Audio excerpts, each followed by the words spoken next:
Bapak Sekda dan semua ASN yang hadir, ada beberapa hal yang perlu saya garis bawahi. Yang pertama, saya dapat laporan bahwa dana desa itu untuk tahun 2024 yang lapor dana desa LPJ ya. LPJ-nya baru 2 desa. Dari 112 desa yang kasih masuk laporan pertanggungjawaban itu baru 2 desa. Ya. Sebentar saya akan berkoordinasi dengan BPK. Bila perlu saya akan investigasi khusus, pemeriksaan khusus. Saya sudah tegaskan di aula waktu itu beberapa hari yang lalu. Ini perintah Pak Presiden yang namanya dana desa, yang namanya dana BOS, yang namanya dana BOK, itu pusat transfer langsung ke yang berhak menerima itu dengan tujuan untuk digunakan bagi kepentingan masyarakat. Kalau dari 112 desa baru 2 yang kasih laporan, itu pun belum tentu benar laporannya. Bagaimana dengan yang tidak memberikan laporan? Saya minta Pak PLT Kadis PMD, saya minta laporan resminya. Desa mana saja yang sudah bikin laporan, kasih laporannya ke saya. Saya akan pelajari dengan baik. Kemudian Pak Inspektur 2023, 2022 dan seterusnya, tolong kasih laporannya ke saya. Apakah sudah pernah dilakukan pemeriksaan atau tidak, dan berapa banyak yang 2023 memberikan laporan, berapa yang tidak.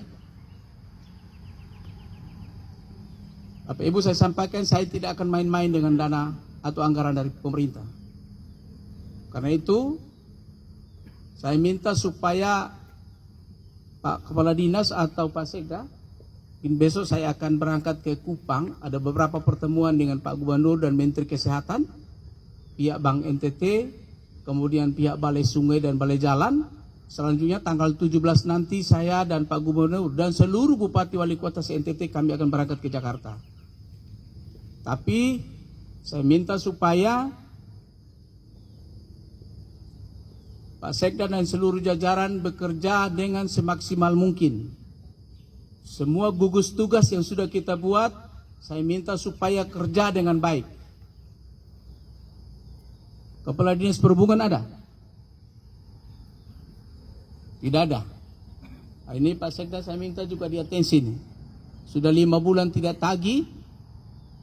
Hari Sabtu kemarin tidak tagih juga di Pasar Busalangka karena alasannya kerja 5 hari. Karena itu saya minta supaya Pak Sekda panggil khusus yang bersangkutan, buatkan secara spesifik. Kalau aturannya harus 5 hari, dirubah aturannya khusus untuk perhubungan kerja 6 hari. Tiap hari mereka boleh pulang lebih awal, supaya di hari Sabtu nanti mereka kerja, supaya tidak ada alasan lagi. Kita lost opportunity itu luar biasa, ya. Jadi saya minta mulai sekarang Bapak Ibu, saya minta untuk disiplin.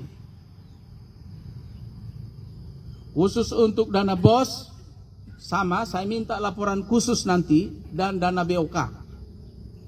Saya minta sebentar Pak Kadis Pendidikan dan Ibu Kadis Kesehatan menghadap di ruangan saya, kita bicara khusus untuk ini.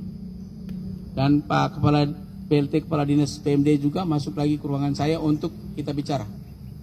Karena di sini ada anggaran yang luar biasa yang uncontrol. Kita tidak bisa kontrol karena ditransfer langsung ke rekening yang bersangkutan. Tapi sebagai kepala daerah, saya berkewajiban untuk memastikan bahwa setiap anggaran yang datang dari pusat digunakan untuk kepentingan masyarakat. Tidak boleh ada penyalahgunaan sedikit pun. Saya tidak akan toleransi.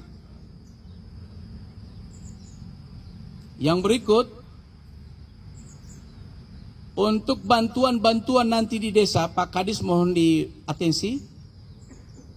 Bantuan-bantuan di desa, saya dapat laporan kepala desa sering memberikan laporan bantuan-bantuan itu kepada istri, anak, keluarga, orang tua dan seluruh keluarganya. Maka ke depan dalam asistensi anggaran 2026 nanti, saya minta supaya terintegrasi perencanaan pembangunan di desa dengan perencanaan pembangunan di kabupaten. Tidak bisa jalan sendiri. Saya minta supaya Dinas Sosial, Pak PLT, siapkan data kemiskinan di desa-desa. Per desa saya minta. Supaya dana desa itu betul-betul kita pakai untuk kepentingan masyarakat di desa.